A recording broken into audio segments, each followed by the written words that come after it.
Наставление от тренера в этот момент для бойца в синем углу как нельзя кстати, ведь впереди заключительный третий раунд, а соперник не из робкого десятка. Кандидат в мастера спорта и вообще сдавать позиции не намерен. На протяжении всего поединка инициатива переходит от одного к другому, но по итогу победу одержал боксер из Аль-Юрта Амир Евлоев. Всем четвертьфиналах, они там полуфинале, финале давали. Противник Противник пора, алхамдулилlah. Первый раунд чисто подвигался, второй и третий раунд зарубиться дальше. На республиканском турнире по боксу новичков нет. Здесь собрались победители и призеры межрегиональных и всероссийских соревнований, которые, собственно, и показывают настоящий бокс во всей его красе.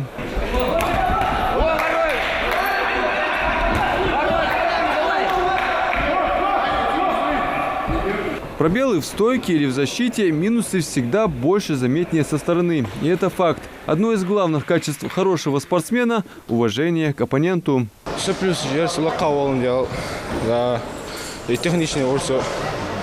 Все соперники плюсы, физически урс. И все.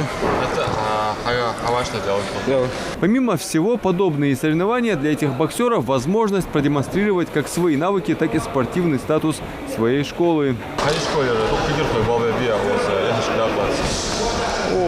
Вей школер, оз Аль-Юрт школер, оз ворх участник.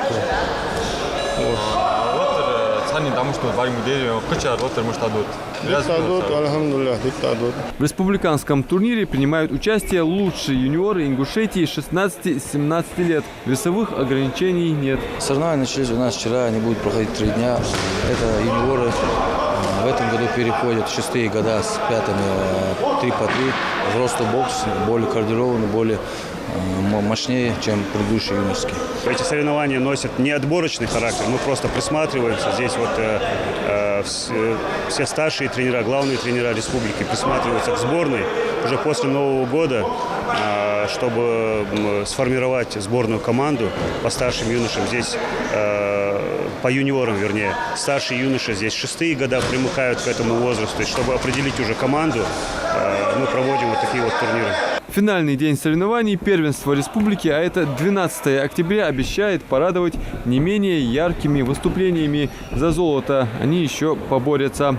Адам Мережков, Мухаммад Белакиев, Новости 24.